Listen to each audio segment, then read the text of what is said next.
Good morning friends, मेरा नाम अक्षिता सेन है। आज हम बीए बीएड थर्ड ईयर में पेडागोजी ऑफ सोशल साइंस का एक टॉपिक पढ़ेंगे। टॉपिक का नाम है सामाजिक विज्ञान में समाहित मूल्य। सामाजिक विज्ञान में कौन कौन से मूल्यों को शामिल किया जाता है, हम उन सभी के बारे में आज चर्चा करेंगे। उन मूल्यों के अंतर्गत यदि हम देखें तो सामाजिक मूल्य है, राजनीतिक मूल्य है, नैतिक मूल्य है, सांस्कृतिक मूल्य है, जनतांत्रिक मूल्य है, प्रयोगात्मक मूल्य है या व्यवहारिक मूल्य है, व्यवसायिक मूल्य है, अनुशासनात्मक मूल्य है, सूचनात्मक मूल्य है, राष्ट्रीय मूल्य है, कलात्मक मूल्य है, मनोरंजनात्मक मूल्य है, शिक्षात्मक मूल्य है और अंतर्राष्ट्रीय मूल्य है। इन सभी मूल्यों को शामिल किया जाता है। आज हम इन सभी मूल्यों के बारे में विस्तार से चर्चा करेंगे। ये मूल्य कैसे हैं, ठीक है। आइए हम इनके बारे में चर्चा करते हैं।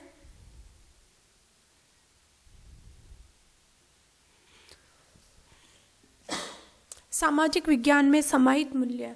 सामाजिक विज्ञान में समाहित मूल्य अथवा लाभ। माध्यमिक कक्षाओं में सामाजिक विज्ञान शिक्षण के संदर्भ में उसके मूल्य अथवा लाभों को हम संक्षेप में निम्न प्रकार से वर्णन इनका कर सकते हैं। पहला आता है सामाजिक मूल्य। सामाजिक मूल्य सामाजिक विज्ञान एक महत्वपूर्ण विषय है, क्योंकि इस विषय के अध्ययन से व्यक्ति में सामाजिक संरचना का ज्ञान होता है। व्यक्ति में किसका ज्ञान होता है? सामाजिक संरचना का ज्ञान होता है। साथ ही यह विषय इस बात को भी बताता है कि मनुष्य एक सामाजिक प्राणी है। मनुष्य क्या है? एक सामाजिक प्राणी है। समाज को सुचारू रूप से एवं व्यवस्थित संचालन के लिए समाज में रहने वाले सदस्यों में सामंजस्य और आपसी सूझबूझ होना अति आवश्यक है। सामाजिक विज्ञान ही विद्यार्थियों को सिखाता है कि जब भी समाज में कोई चुनौतीपूर्ण परिस्थिति अथवा संघर्षपूर्ण समस्या का सामना करना पड़े तो उसका समाधान करने की क्षमता व्यक्तियों के सामूहिक सहयोग एवं मिश्रित प्रयासों से ही प्राप्त हो सकती है ना। यह विषय हमें इस बात की प्रेरणा देता है कि समाज को सुचारू रूप से हम किस प्रकार अपना सकारात्मक सहयोग दे सकते हैं। जो समाज का जो संचालन हो रहा है उसके अंतर्गत हम किस प्रकार से हम सकारात्मक रूप से अपना सहयोग दे सकते हैं। यह विषय विद्यार्थियों को यह विषय यानी सामाजिक विज्ञान है ना, सामाजिक अध्ययन विषय विद्यार्थियों को समाज कल्याण करने, समाज में शांति बनाए रखने और समाज के लोगों में सुखमय जीवन यापन के हेतु अपने उत्तरदायित्वों को समझने तथा उनका निर्वाह करने की क्षमता का विकास करता है। सामाजिक मूल्य आपको मैं एक बार शॉर्ट में इसका अच्छे से समझा देती हूँ। सामाजिक विज्ञान एक महत्वपूर्ण विषय है, क्योंकि जो समाज की जो संरचना होती है ना, वह व्यक्ति को समाज की संरचना का ज्ञान किस विषय के माध्यम से करवाया जा सकता है? सामाजिक अध्ययन के विषय के माध्यम से करवाया जा सकता है। साथ ही साथ हम जो समाज को सुव्यवस्थित और संगठित सुसंचालन अच्छा संचालन करने के लिए सदस्यों के बीच सामंजस्य बिठाने के लिए सामाजिक मूल्यों की जानकारी होना अति आवश्यक है। अब सामाजिक मूल्य हमें कहाँ से प्राप्त हो सकते हैं? सामाजिक विज्ञान विषय के माध्यम से ही हमें सामाजिक मूल्य प्राप्त हो सकते हैं। तो लोगों और समाज के जो लोग हैं उनको सुखमय जीवन बिताने के लिए उनको अपने उत्तरदायित्व बताना, उनको समझाना तथा उनको अपने उत्तरदायित्वों का निर्वहन करने की क्षमता को किससे विकसित किया जा सकता है? सामाजिक अध्ययन के विषय के माध्यम से किया जा सकता है। आपको समझ में आ गया होगा सामाजिक मूल्य। हम अब अगला पढ़ते हैं राजनीतिक मूल्य। राजनीतिक मूल्य की यदि हम बात करें, पॉलिटिकल वैल्यू, तो भारतवर्ष एक विशाल प्रजातांत्रिक प्रदेश है। यहाँ पर भिन्न भिन्न भाषी, विभिन्न जाति, विभिन्न धर्म, अलग अलग संस्कृति और अलग अलग मूल्यों में आस्था रखने वाले लोग निवास करते हैं। इन सभी में हम समान स्थान देने के लिए भारतवर्ष में धर्मनिरपेक्ष जनतंत्रात्मक गणराज्य की स्थापना की गई है। इसकी सफलता के लिए यह अनिवार्य है कि देश के प्रत्येक नागरिक को प्रजातंत्र सरकार की कार्यप्रणाली और गतिविधियों के विषय में जानकारी हो। सामाजिक विज्ञान का शिक्षण देश के भावी नागरिकों को इस राजनीतिक तथ्यों से अवगत कराता है। देश के शासन की बागडोर किसी एक व्यक्ति के हाथ में न होकर संपूर्ण जनता के हाथ में होती है ना। हमारा भारत देश में कौन सी शासन व्यवस्था प्रचलित है? तो प्रजातांत्रिक। हमारा भारत देश क्या है? एक प्रजातांत्रिक देश है और यहाँ शासन व्यवस्था लोकतंत्रात्मक शासन व्यवस्था है। और हमारे भारत देश में विभिन्न भाषा बोलने वाले लोग रहते हैं, विभिन्न जातियों के लोग रहते हैं, विभिन्न धर्मों को मानने वाले लोग हैं और अलग अलग स्थानों पर अलग अलग संस्कृति पाई जाती है। उनके अलग अलग धर्मों में, अलग अलग मूल्यों में उनकी आस्था होती है, उनके विश्वास होते हैं। इन सबका सम्मान के साथ साथ भारत में क्या है? भारतवर्ष में धर्मनिरपेक्षता है। इनको मद्देनजर रखते हुए भारत में क्या माना गया है? भारत क्या एक धर्मनिरपेक्ष राष्ट्र की स्थापना की गई है। तो यहाँ क्या होता है कि भारत में किसी विशेष धर्म को न मान करके सभी धर्मों में आस्था प्रकट की गई है। ठीक है, तो यदि हम भारत एक नागरिकों को प्रजातंत्र सरकार की कार्यप्रणाली, प्रत्येक नागरिकों को, भारत के जो प्रत्येक नागरिक है उनको प्रजातंत्र सरकार की कार्यप्रणाली बताना, उनकी जो गतिविधियां हैं उनके बारे में जानकारी देने के लिए सामाजिक विज्ञान का शिक्षण भावी नागरिकों को इन राजनीतिक तथ्यों के माध्यम से अवगत करवाया जा सकता है। देश के शासक की बागडोर किसी एक व्यक्ति के हाथ में न होकर के किसके हाथ में होती है? संपूर्ण जनता के हाथ में होती है। और संपूर्ण जनता के हाथ में कैसे होती है? क्योंकि भारत एक लोकतंत्रात्मक राज्य है। अब लोकतंत्र का अर्थ क्या होता है? जिसमें जनता के लिए और जनता द्वारा किया गया शासन होता है ना। जनता ही अपने राजनीतिक प्रतिनिधियों का चुनाव करती है। सरकार का गठन किस प्रकार होता है? हमारी सरकार विभिन्न प्रतिनिधियों का क्या कर्तव्य है? देश में कौन कौन से राजनीतिक दल है? कोई राजनीतिक दल सत्ता में किस प्रकार आता है? आदि बातों का ज्ञान सामाजिक विज्ञान के द्वारा ही करवाया जाता है। इस प्रकार यह स्पष्ट है कि सामाजिक विज्ञान जागरूक नागरिकों के निर्माण का कार्य करता है। ऐसे जागरूक नागरिक विवेकशील तथा सुविज्ञ नागरिक अपनी समझदारी, सूझबूझ और विवेक के द्वारा देश की राजनीतिक व्यवस्था को सुचारू रूप से बनाए रखने में अपना महत्वपूर्ण योगदान देने की सामर्थ्य रखते हैं। इस तरह से स्पष्ट है कि सामाजिक विज्ञान का शिक्षण राजनीतिक दृष्टि से भी अपना अमूल्य योगदान करता है। इस प्रकार क्या है? सामाजिक विज्ञान का जो शिक्षण में राजनीतिक दृष्टि से अपना अमूल्य योगदान करता है। अगला देखते हैं हम नैतिक मूल्य। सामाजिक विज्ञान का शिक्षण छात्रों में विभिन्न चारित्रिक गुण, उच्च आदर्श एवं नैतिक गुणों का विकास करने में मदद करती है। नैतिक मूल्य, आप लोगों ने बचपन में नैतिक शिक्षा पढ़ी होगी। नैतिक शिक्षा के अंतर्गत हमें क्या है? चारित्रिक गुण बताए जाते हैं, उच्च आदर्शों के बारे में बताया जाता है। हमारे कौन कौन से नैतिक गुण हैं उसके अंतर्गत आप लोगों ने पढ़ा ही होगा। तो उनका सबका विकास करने में मदद करता है। किसके माध्यम से? नैतिक मूल्य का विकास किसके माध्यम से हो सकता है? सामाजिक विज्ञान के शिक्षण के माध्यम से किया जा सकता है। इसके अध्ययन से बालकों की अनेक मानसिक शक्तियों को विकसित करने में भी मदद मिलती है। सामाजिक विज्ञान के शिक्षण से विद्यार्थियों में एक ऐसी सूझबूझ विकसित की जा सकती है जिसकी सहायता से उनमें उचित और अनुचित का निर्णय लेने की योग्यता अपने आप ही आ जाती है कि क्या सही है और क्या गलत है। इस सब का निर्णय लेने की योग्यता किसमें आ जाती है? बालकों में विकसित की जा सकती है। और ये किसके माध्यम से विकसित की जा सकती है? सामाजिक विज्ञान विषय के पाठ्यक्रम में सामाजिक विज्ञान विषय को अगर यदि जोड़ा जाए तो यह बालक उचित अनुचित का निर्णय अपनी योग्यता, अपनी क्षमता के आधार पर स्वयं ही ले लेगा। उनमें यह सोचने की ताकत आ जाती है कि प्राचीन काल में समाज का विकास या पतन क्यों और कैसे हुआ, और उसी के आधार पर वह क्या कर सकते हैं, भविष्य में समाज के विकास के लिए सदस्यों को किस प्रकार का व्यवहार करना चाहिए, एक आदर्श नागरिक के क्या कर्तव्य है, अपनी ऐतिहासिक पृष्ठभूमि का ज्ञान एवं महापुरुषों का जीवन प्रसंग आदि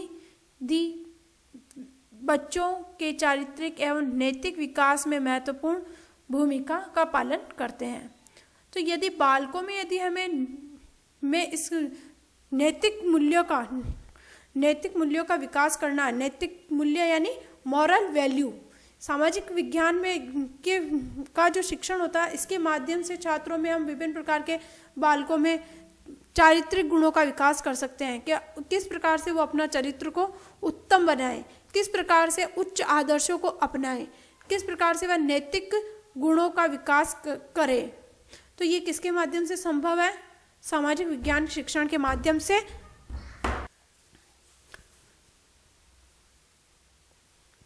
नैतिक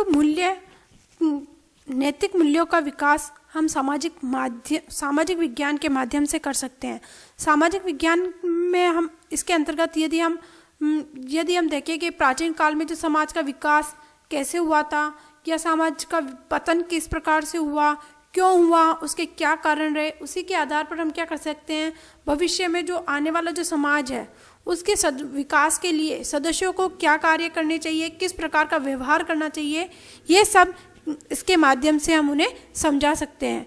एक आदर्श नागरिक के क्या कर्तव्य है, उन कर्तव्यों का हमें उन बालक को ज्ञान करवाना, अपनी ऐतिहासिक पृष्ठभूमि का ज्ञान एवं महापुरुषों के जीवन प्रसंग आदि बच्चों के चारित्रिक एवं नैतिक विकास में हम महत्वपूर्ण भूमिका का पालन करते हैं। ठीक है, अब हम यदि अगला बिंदु देखते हैं, हम सांस्कृतिक मूल्य में क्या आएगा? सामाजिक विज्ञान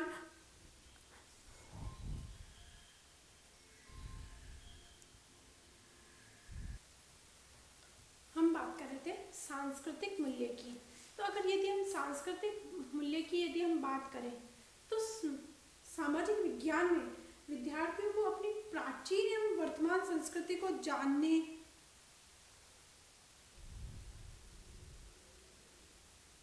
सामाजिक विज्ञान में विद्यार्थियों को अपनी प्राचीन एवं वर्तमान संस्कृति को जानने तथा समझने की योग्यता का विकास करता है। इतिहास का अध्ययन करने से छात्रों को ज्ञात होता है कि उनके पूर्वज किस प्रकार से जीवन यापन करते थे, किस प्रकार का उनका जीवन होता था। इस सब की जानकारी हमें किससे प्राप्त होती है? इतिहास विषय से ज्ञात होती है। उनके जीवन के आदर्श क्या थे, उनके जीवन के मूल्य क्या थे, ये सब हमें इतिहास का अध्ययन करने से ही मालूम होता है। आज के युग में जब व्यक्ति इनका इतिहास विषय की जानकारी से ही हमें यह ज्ञात होता है कि जो हमारे जो पूर्वज थे वो किस प्रकार से अपना जीवन यापन करते थे, उनका मूल्य क्या था, उनके जीवन का आदर्श क्या होते थे, उनके जीवन के मूल्य क्या थे। आज के युग में जब व्यक्ति पाश्चात्य भौतिक मूल्यों की ओर आकृष्ट हो रहा है, तब तो यह जानना और भी आवश्यक हो जाता है कि हम अपने बच्चों को यह बताएं कि हमारे पूर्वजों ने किन मूल्यों का पालन कर विश्व में सर्वोत्तम स्थान प्राप्त किया। सामाजिक विज्ञान का शिक्षण बच्चों के मन में अपनी संस्कृति के प्रति आस्था उत्पन्न करने में मदद करता है। यह अपनी सांस्कृतिक विरासत के प्रति अपनत्व तथा आत्म गौरव की भावना का विकास करता है। इतना ही नहीं, भूगोल का अध्ययन बच्चों को विभिन्न देशों के लोगों के रहन सहन, जीवन यापन के ढंग, रीति रिवाज का ज्ञान आदि का ज्ञान करवाता है। कौन करवाता है? भूगोल विषय का अध्ययन करवाता है। इससे बालकों में विभिन्न देशों की संस्कृति का ज्ञान होता है और वह अपनी संस्कृति से उनकी संस्कृति की तुलना कर अपने सांस्कृतिक ज्ञान में बढ़ोतरी करते हैं और अपने सांस्कृतिक श्रेष्ठता से परिचित होते हैं। अगला ये था हमारा सांस्कृतिक मूल्य का बिंदु। अब हम अगला बिंदु पढ़ेंगे जनतांत्रिक मूल्य, है ना, डेमोक्रेटिक वैल्यू। ठीक है, जनतांत्रिक शासन व्यवस्था जनता के लिए जनता द्वारा चलाई गई शासन व्यवस्था है। इसकी सफलता के लिए यह जानना है कि जनता सामाजिक व राजनीतिक रूप से जागरूक हो। सामाजिक विज्ञान का शिक्षण देश के भावी नागरिकों में जनतांत्रिक योग्यता को विकसित करने में मदद करता है। इसके अंतर्गत पढ़ाए जाने वाले नागरिक शास्त्र विषय के द्वारा बालकों को एक आदर्श नागरिक के कर्तव्यों एवं अधिकार का ज्ञान कराया जाता है तथा जनतांत्रिक मूल्यों के विषय में यह बताया जाता है कि बालकों को यह बताया जाता है कि नागरिकों को राज्य के द्वारा क्या सुविधाएं प्रदान की जाती है, जनतांत्रिक व्यवस्था को सुचारू रूप से चलाने के लिए किस प्रकार के नेतृत्व की आवश्यकता होती है आदि तथ्यों का विवेचनात्मक ज्ञान प्रदान करके योग्य नागरिक बनाने में मदद की जाती है। इतिहास का अध्ययन बालकों में प्रतिकूल परिस्थितियों का सामना करने के लिए प्रेरित करता है और यह ज्ञान देश के लिए साहसिक एवं उत्तरदायित्व की भावना का निर्वहन करने के लिए नागरिकों का निर्माण करता है। भूगोल विषय है ना, भूगोल जो विषय है ना, भूगोल विषय के द्वारा भूगोल विश्व के निवासियों तथा उनके निवास स्थान के विषय में ज्ञान कराकर उनके प्रति अपने नागरिकता पूर्ण कर्तव्यों का पालन करने की क्षमता प्रदान करता है। अगला बिंदु हम देखेंगे प्रयोगात्मक या नागरिक मूल्य। प्रयोगात्मक या व्यवहारिक मूल्य है ना, प्रयोगात्मक या व्यवहारिक मूल्य। आज का छात्र प्रत्येक बातों को उसके जीवन में उसकी आवश्यकताओं के आधार पर महत्व देता है।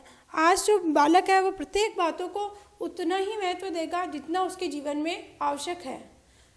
वह एक ऐसे ज्ञान को प्राप्त करना चाहता है जो व्यवहारिक जीवन के लिए उपयोगी हो। वह प्रत्येक तथ्य को वैज्ञानिक दृष्टि से परखता है। सामाजिक विज्ञान के अंतर्ज्ञान जिन विषयों का ज्ञान प्रदान किया जाता है उनके द्वारा व्यक्ति को अपने तथा समाज के जीवन को सुखमय बनाने का प्रशिक्षण दिया जाता है। नागरिक शास्त्र बालक को उनके अधिकार एवं कर्तव्यों का बोध कराता है, जिससे वे उन्हें समझकर सद्व्यवहार करने की दिशा में अग्रसर होते हैं। समाजशास्त्र परिवार व समाज के महत्व का ज्ञान कराकर उन्हें इस बात के योग्य बनाता है कि वे परिवार तथा समाज के प्रति, उनके जो व्यक्ति है, जो बालक है, उनका परिवार और समाज के प्रति वह समाज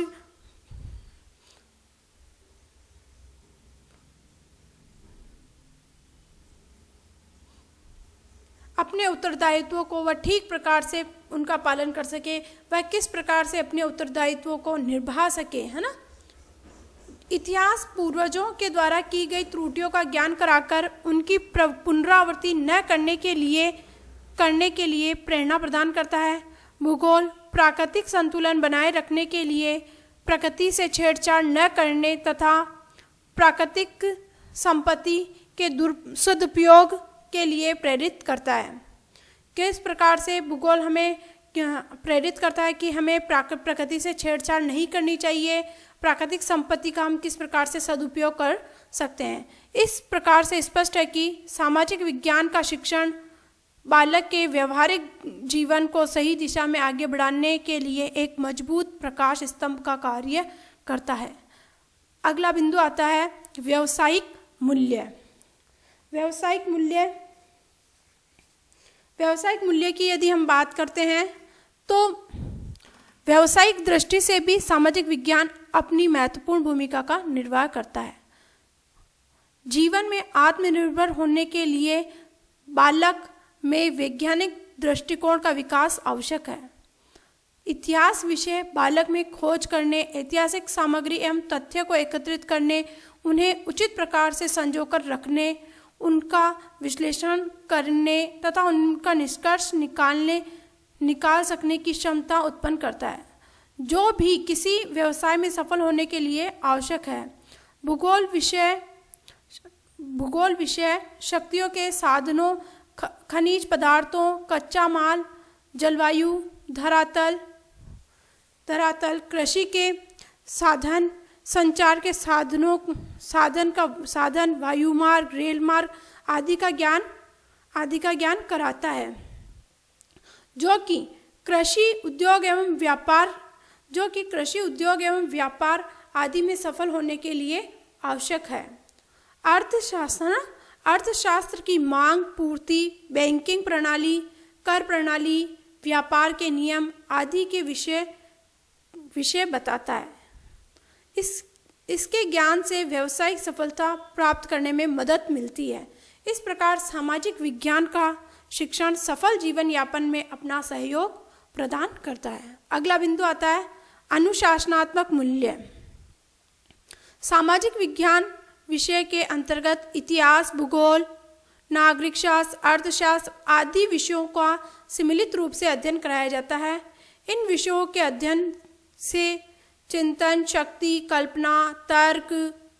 कल्पना शक्ति, तर्क शक्ति, निरीक्षण शक्ति आदि विकसित होती है, जिसके द्वारा व्यक्ति के मस्तिष्क को उचित दिशा में कार्य करने का प्रशिक्षण प्राप्त होता है। आज के युग में जब छात्र वर्ग अपने कर्तव्य पथ से पथभ्रष्ट हो रहा है, तो नागरिक शास्त्र का अध्ययन कर उन्हें अपने कर्तव्यों का उचित ज्ञान करवाया जाता है। राष्ट्र के प्रति उनका क्या दायित्व है, इस संदर्भ में उनका उचित पथ प्रदर्शन करता है। इतिहास के अध्ययन से किसी भी समस्या का उसके ऐतिहासिक परिप्रेक्ष्य से अध्ययन कर समाधान करने की मनोवृत्ति का विकास है। इतिहास बताता है कि जब जब समाज में उच्छृंखलता आई है, तब समाज का पतन हुआ है। इसीलिए समाज व देश की प्रगति के लिए वहाँ के सदस्यों एवं नागरिकों को एक उचित व्यवस्था का पालन करना जरूरी है। ये क्या हो गया? अनुशासनात्मक मूल्य हो गया। अब हम अगला बिंदु देखेंगे, सूचनात्मक मूल्य। सूचनात्मक मूल्य सामाजिक विज्ञान केवल एक विषय न होकर विभिन्न विषयों जैसे इतिहास, नागरिक शास्त्र, भूगोल, अर्थशास्त्र, राजनीति शास्त्र आदि का मिश्रित स्वरूप है, जिसमें जीवन से संबंधित सभी प्रकार की सूचनाओं का विशाल भंडार से भरा हुआ है। पृथ्वी पर मानव सभ्यता का विकास कैसे हुआ, किस प्रकार से कठिनाइयों से जूझकर मानव ने वर्तमान का निर्माण किया है, किस प्रकार से मानव अपने वर्तमान स्वरूप में आया है, इसका ज्ञान इतिहास विषय करवाता है। पृथ्वी का निर्माण कैसे हुआ, जलवायु क्या होती है, किसी स्थान की जलवायु की क्या विशेषताएं हैं आदि बातों की जानकारी हमें भूगोल विषय से मिलती है। नागरिक शास्त्र बताता है कि हमारी स्थानीय, राज्य व संघीय सरकार का क्या स्वरूप है, उसका कैसा स्वरूप है, वह किस प्रकार से कार्य करती है ना। ये सब कौन बताता है? नागरिक शास्त्र बताता है। इस प्रकार सामाजिक विज्ञान में मानव जीवन के सभी पक्षों से संबंधित सूचनाएं निहित रहती है, जिनका ज्ञान व्यक्ति को वर्तमान की विभिन्न समस्याओं की उत्पत्ति तथा उनके कारण जानने एवं उनको हल करने में सहायक होता है। अगला बिंदु हम देखेंगे, राष्ट्रीय मूल्य। राष्ट्रीय मूल्य कैसे हैं? सामाजिक विज्ञान का शिक्षण बालकों में देश प्रेम की भावना को विकसित करने तथा करने में अत्यंत सहायता करता है। भूगोल विषय के अंतर्गत अपने बच्चों में अपने देश के विभिन्न प्रांतों, उनके रहन सहन, उनके जीवन यापन के विषय में ज्ञान प्राप्त करते हैं। इससे देश प्रेम की भावना का विकास होता है। नागरिक शास्त्र के शिक्षण से बच्चों में राष्ट्रीय दृष्टिकोण का विकसित किया जा सकता है। उनमें राष्ट्र हित की भावना विकसित की जा सकती है। उनमें सहयोग, प्रेम, सहानुभूति, सहकारिता के साथ रहना सिखाया जाता है। इतिहास की गाथाएं बालकों में देशभक्ति की भावना का विकास करती है। यहाँ राणा प्रताप, वीर शिवाजी, पृथ्वीराज चौहान, भगत सिंह, चंद्रशेखर आजाद, महारानी लक्ष्मीबाई, महात्मा गांधी आदि अनेक ऐसे आदर्श एवं उज्जवल चरित्र हैं जो बच्चों में देशभक्ति की भावना को विकसित करते हैं। देशभक्ति की ये भावना संकुचित न होकर विशाल दृष्टिकोण वाली होनी चाहिए। वर्तमान में इस मूल्य को विकसित करने की प्रमुख आवश्यकताएं हैं। जो देश में भाषा, धर्म, जाति आदि के आधार पर संकीर्ण विघटनकारी मनोवृत्ति अपना सिर उठा रही है, तो बालकों में देशभक्ति की भावना का होना नितांत आवश्यक है, जिससे वे इन संकीर्णताओं से ऊपर उठकर संपूर्ण देश को एक सूत्र में पिरो सके।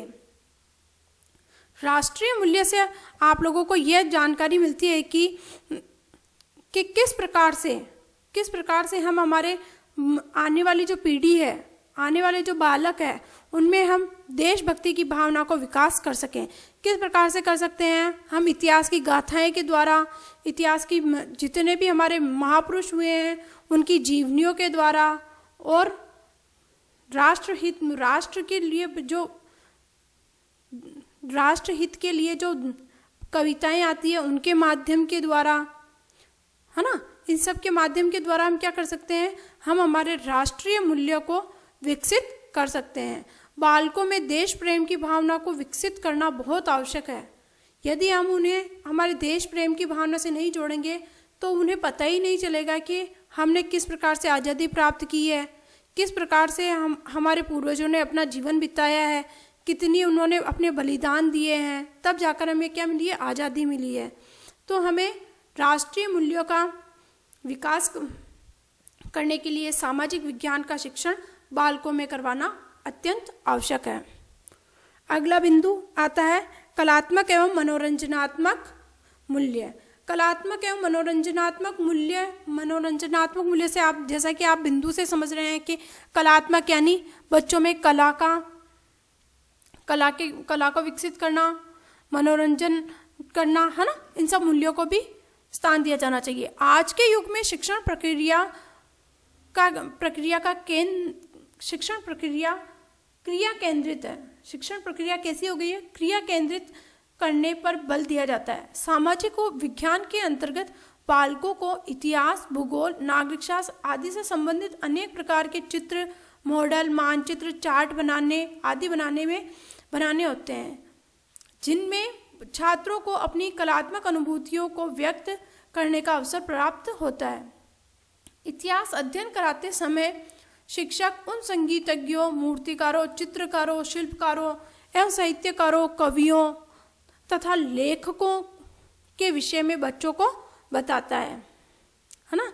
इतिहास का अध्ययन हमें कराते समय जो भी शिक्षक होंगे सामाजिक अध्ययन के, वो क्या करेंगे? विभिन्न संगीतकारों के बारे में बताएंगे, मूर्तिकारों के बारे में बताएंगे, चित्रकारों के बारे में बच्चों को बताएंगे, किस प्रकार के साहित्यकार रहे हैं, किस प्रकार के कवि रहे हैं, हमारे लेखकों के बारे में बच्चों को बताएंगे, जिन्होंने मानव सभ्यता और संस्कृति के विकास में महत्वपूर्ण भूमिका निभाई है। पुरातत्व भवनों में जाकर प्राचीन काल की मूर्तियों, सिक्कों, पांडुलिपियों चित्रों आदि से उस समय का ज्ञान प्राप्त किया जा सकता है। ऐतिहासिक भवनों की यात्रा बच्चों की कलात्मक अभिवृत्तियों को संतुष्ट तो करती है, साथ ही साथ बच्चों को क्या होता है, मनोरंजन भी होता है साथ के साथ।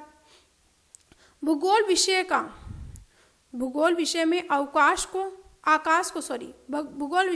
आकाश को छूने वाली हिमालय की बर्फ से ढकी हुई चोटियाँ, सुंदर हरे भरे वन, उनमें बसने वाले पशु पक्षी, वहाँ से प्राप्त होने वाले जड़ी बूटियों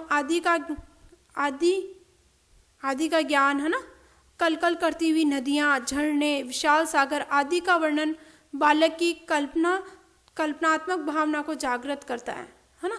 भूगोल विषय का अर्थ बताते समय जैसे हम भारत के भौतिक भूगोल के बारे में पढ़ाएंगे, भौतिक के उसके बारे में पढ़ाएंगे तो कि कहाँ, जैसे हिमालय है तो हिमालय के बारे में वो देखेगा तो कल्पना करेगा कि कलात्मकता, अपनी कल्पना शक्ति को विकसित करेगा कि ऐसा पहाड़ है, उसके ऊपर बर्फ से पूरी चोटियाँ ढकी हुई है, कहीं सुंदर हरे भरे वन है, तो वहाँ पर किस प्रकार के पशु पक्षी हैं, वहाँ किस प्रकार की जड़ी बूटियाँ हैं।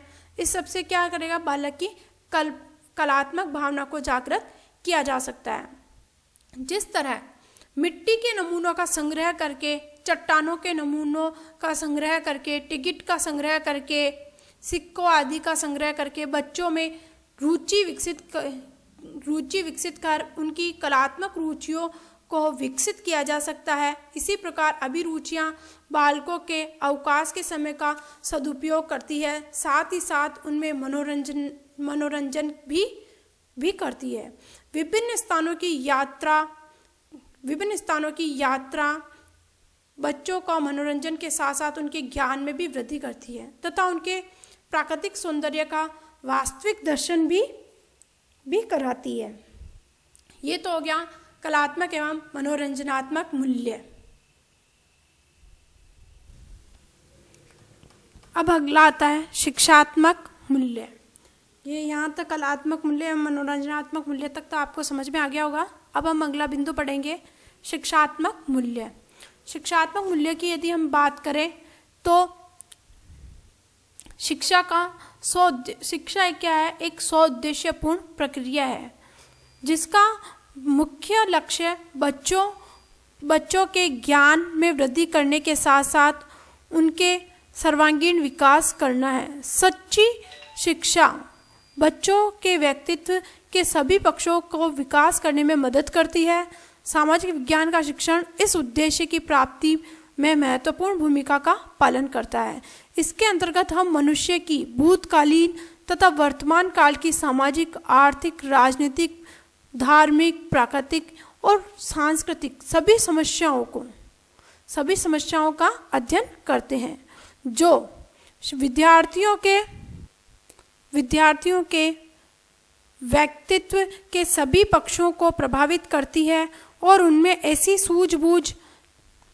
सूझबूझ तथा सोचने विचारने की योग्यता विकसित करती है जो भारत के प्रजातंत्र को सफलता प्राप्त करने के लिए अत्यंत आवश्यक है।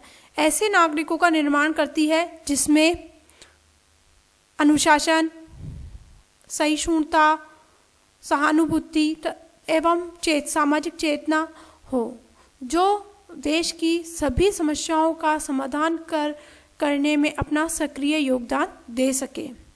अगला बिंदु आता है, अगला और अंतिम बिंदु है अंतर्राष्ट्रीय मूल्य। आज विज्ञान एवं तकनीकी क्रांति के परिणाम स्वरूप मानव ने उद्योगों, यातायात, संचार के साधनों तथा अन्य क्षेत्रों में आश्चर्यजनक प्रगति तो की है, लेकिन पारस्परिक वैमनस्य, युद्ध एवं आतंक के द्वारा सर्वनाश की ओर अग्रसर भी होता जा रहा है। ऐसे समय में विभिन्न राष्ट्रों के मध्य भावात्मक तादात्म्य की स्थापना अनिवार्य होती जा रही है। सामाजिक विज्ञान ही एक ऐसा विषय है जो पतन की ओर अग्रसर होती हुई मानव जाति को समाप्त होने से बचा सकता है। सामाजिक विज्ञान ही एक ऐसा इकलौता ऐसा विषय है, एकमात्र ऐसा विषय है सामाजिक विज्ञान जो मानव जाति जो समाप्त हो रही है, जो मानव समाज को कल्याण को जो पतन की ओर जा रही है, उसे हम क्या कर सकते हैं, सामाजिक विज्ञान के माध्यम से उसे बचाया जा सकता है। इसके द्वारा मानव समाज को कल्याण की ओर अग्रसर कर विश्व शांति की स्थापना की जा सकती है। भूगोल संसार तथा उसमें व्याप्त विभिन्न देशों के वातावरण का ज्ञान कराता है, जिससे विद्यार्थियों के मन में अन्य देशों के निवासियों के प्रति सम्मान की भावना भी जागृत होती है।